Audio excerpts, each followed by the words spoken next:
ఎక్కడో సుదూర పసిఫిక్ మహాసముద్రంలో ఏర్పడిన ఎల్నినో వాతావరణ మార్పుల తీవ్రత ఇప్పుడు ఆంధ్రప్రదేశ్ రైతాంగం ఉమ్మడి గుంటూరు జిల్లాలోని కూరగాయల సాగుపై తీవ్ర ప్రభావాన్ని చూపుతోంది. గ్లోబల్ వార్మింగ్, ఎల్నినో పరిస్థితుల కారణంగా రుతుపవనాలు ఆలస్యమై వర్షాలు ఆశించిన స్థాయిలో కురవకపోవడంతో ఖరీఫ్ సీజన్ తీవ్ర సంక్షోభంలో పడింది. ఏటా జూన్, జూలై నెలల్లో వర్షాల రాకతో చేబ్రోలు, కొల్లిపర, తెనాలి, దుగ్గిరాల, బాపట్ల, కర్లపాలెం వంటి మండలాల్లో కూరగాయల సాగు ఊపందుకునేది. కానీ ఈసారి వర్షాభావం వల్ల భూగర్భ జలాలు అడిగంటి పోవడంతో చాలా మంది రైతులు కనీసం నారు కూడా పోయలేని దుస్థితి నెలకొంది. పసిఫిక్ నుంచి ముంచుకొచ్చిన ఈ వాతావరణ ముప్పు నేరుగా కూరగాయలపై పడుతోంది.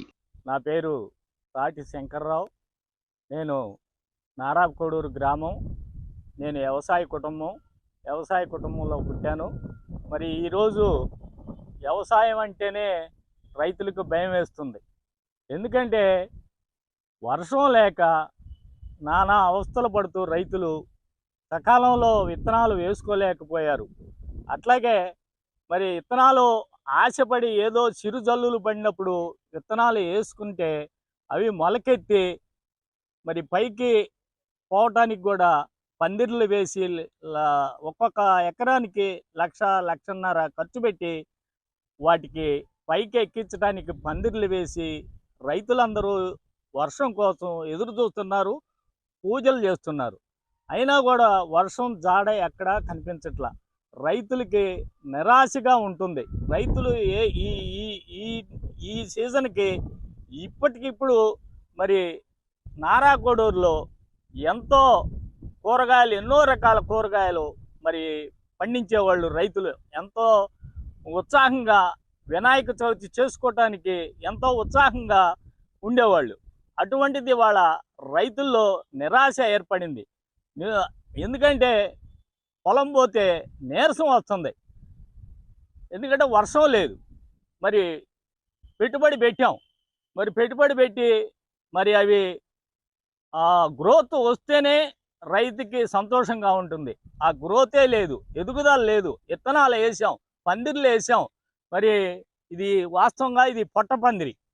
ఈ పొట్టపందిరి మరి ఈ సమయానికి ఈ కాలానికి కాయలు కాయాల్సిన పరిస్థితిలో ఇది ఇప్పుడే ఈ చెట్టు పాగుతుంది పందిరికి. ఎందువల్లంటే వర్షం లేక, నీటి వసతి లేదు. ఇక్కడ బోర్లు పడవు. నేల బావుల మీద రైతులు ఆధారపడి గంటో అరగంటో నీళ్లు పెట్టుకొని బతికిస్తూ ఉంటారు.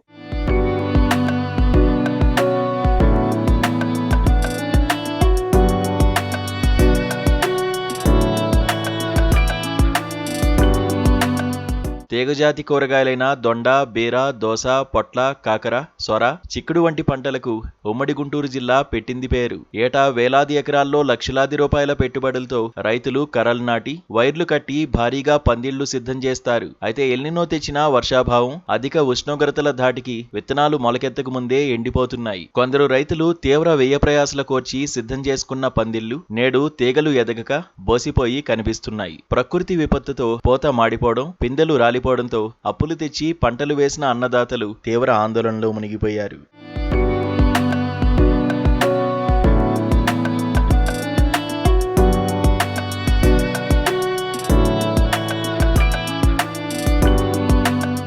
మరోవైపు నీటి లభ్యత ఉన్న కొద్దిమంది రైతులు సాగు ప్రారంభించినప్పటికీ వాతావరణంలో వీస్తున్న వేడిగాలుల ప్రభావం పంటను కోలుకోకుండా చేస్తోంది. కాలువలు, గుంటల నుంచి కిలోమీటర్ల మేర పైపులు వేసి 2-3 డీజిల్ ఇంజన్ల సాయంతో నీటిని తోడి మొక్కలను బతికించుకునేందుకు ఆపసోపాలు పడుతున్నారు. సాధారణంగా ఆగస్టు నెలాఖరు నాటికి మొదటి కోత రావాల్సి ఉండగా ఈసారి తీవ్రమైన ఎండలు, చీడపేడల కారణంగా ఆకులు తెల్లబడి పూత, పిందె రాలిపోతున్నాయి. ముఖ్యంగా నారాకోడూరు ప్రాంతం నుంచి ఇతర రాష్ట్రాలకు నిత్యం భారీగా జరిగే దొండ ఎగుమతులు ఈసారి మొక్కలు పాదుల్లోనే ఎండిపోతుండటంతో దాదాపుగా నిలిచిపోయే ప్రమాదం ఏర్పడింది.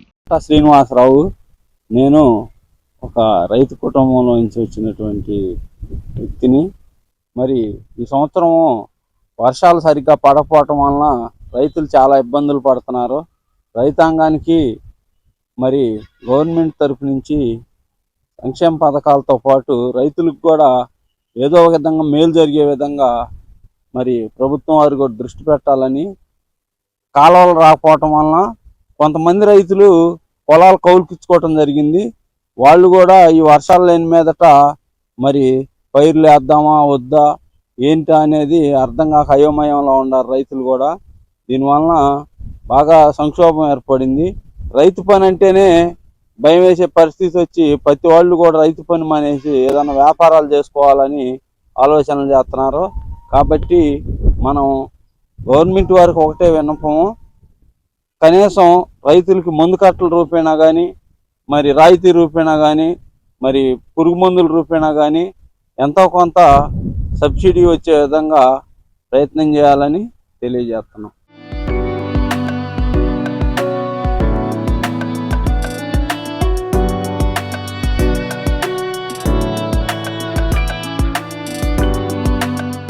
ఎల్నినో కారణంగా ఏర్పడిన ఈ అననుకూల వాతావరణం ఇలాగే కొనసాగితే ఉమ్మడి జిల్లాలో కూరగాయల సాగు విస్తీర్ణం గణనీయంగా పడిపోవడం ఖాయంగా కనిపిస్తోంది. భూములు కౌలుకు తీసుకుని ఎకరానికి భారీగా పెట్టుబడులు పెట్టిన రైతులు తీవ్ర ఆర్థిక నష్టాల్లో కూరుకుపోతున్నారు. స్థానికంగా దిగుబడులు భారీగా తగ్గితే రాబోయే రోజుల్లో మార్కెట్లలో తీవ్రమైన కొరత ఏర్పడి కూరగాయల ధరలు ఆకాశాన్నంటే అవకాశం ఉంది. దీంతో అటు అన్నదాతలను ఇటు సామాన్య ప్రజలను ఎల్నినో సంక్షోభంలోకి నెట్టేస్తోంది.